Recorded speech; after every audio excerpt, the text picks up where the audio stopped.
Welcome to the Psychosocial Safety Summit, coming to you in Brisbane in October 2024. This year, we're doing things differently and introducing you to speakers and supporters in the lead up to the event. I want you to get to know these incredible people before you arrive. And if you haven't got your tickets yet, jump on the link below. Today, I'd like to introduce you to Sarah Connelly, who is one incredible human. Sarah, thank you so much for joining us, and thank you for being a part of the summit. I'm so excited to hear more from you. Thanks, Nicole. I'm really excited for it too. So can you tell us a little bit about your background and experience? Sure. So my original background is in business in FMCG. So I started a company back in 2008, and I've been running that business for the last 15 years while simultaneously doing the thing that I love the most, which was studying counseling, psychology, and coaching. But I never really had the courage to take the leap. And back in 2019, I quit alcohol. Mhm. And that was the catalyst to me making the best transition, I think, that in my career that I've ever made.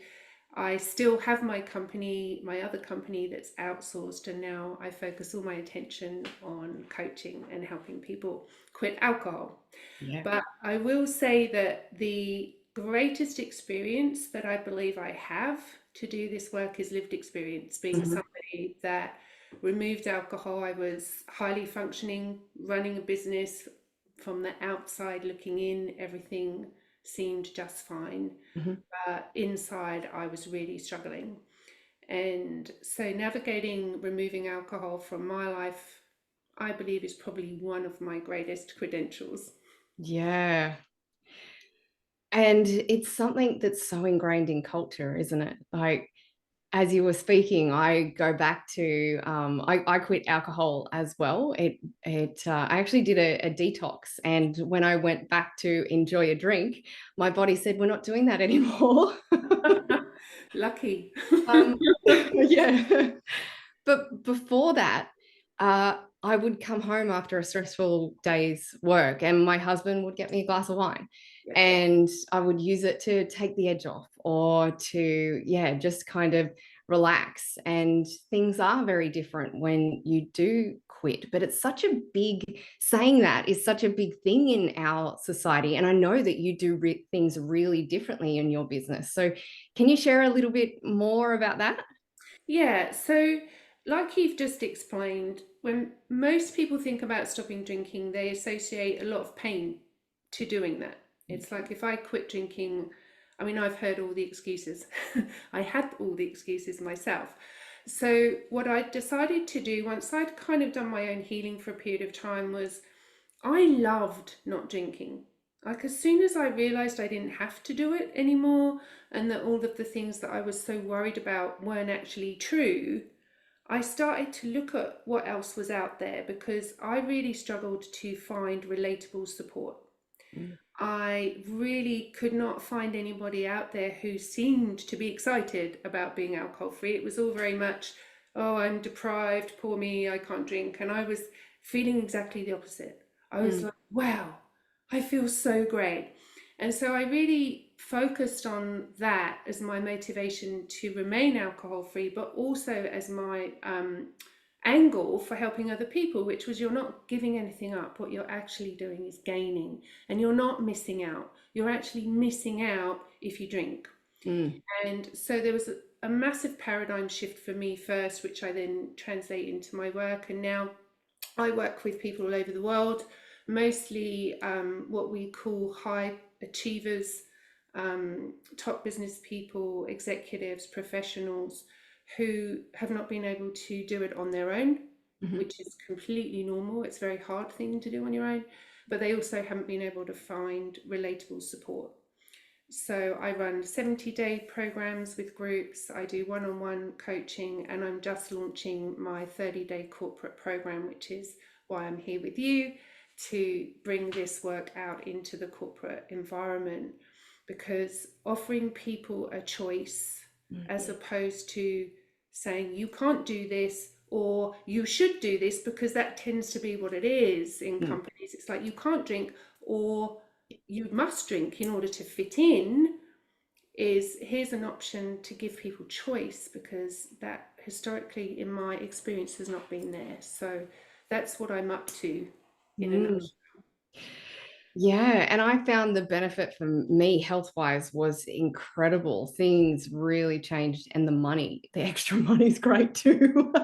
I, You I don't mean, realize, right? You just think it's one here and it's one there, but the money is the saving is, yeah, huge.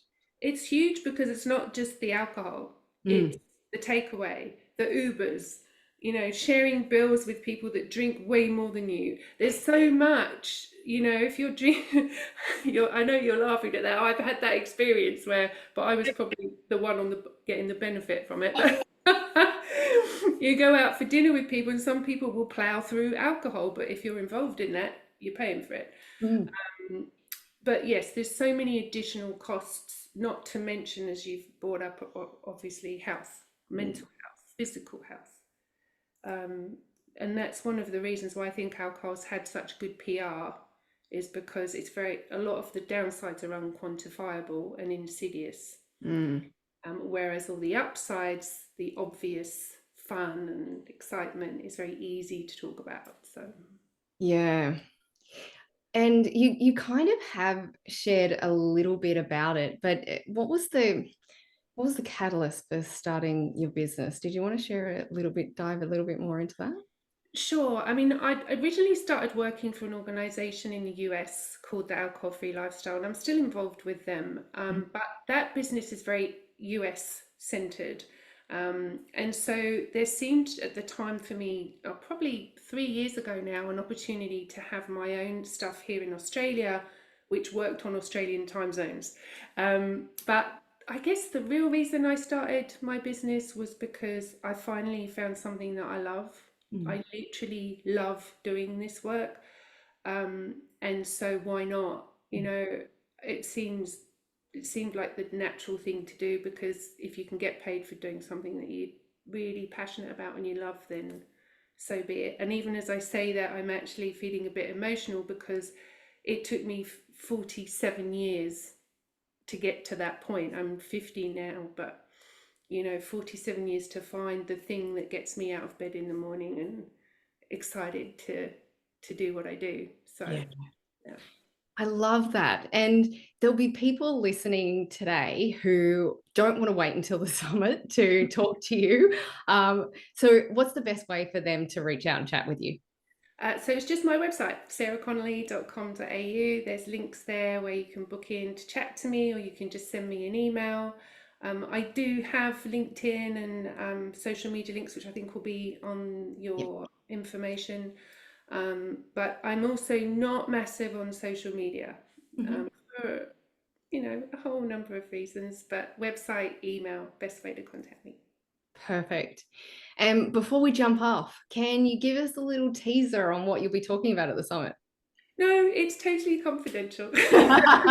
Um, I'm going to be talking about all the reasons why people don't want to quit alcohol, Mhm. and looking at those in a very different way. Mm. So I've heard all the excuses, I've given all the excuses, and what we look for, we find. And so I'm going to switch a lot of that on its head and make some suggestions of alternative ways to approach this very important subject, because it is devastating people's lives. Mm. And a lot of the time we're not seeing it, we're not acknowledging it, and there's shame. So my goal is to reduce or eliminate shame, explain exactly what's going on here, and provide a bit of hopefully a bit of space and freedom for people to look at it in a way that empowers them. Yeah.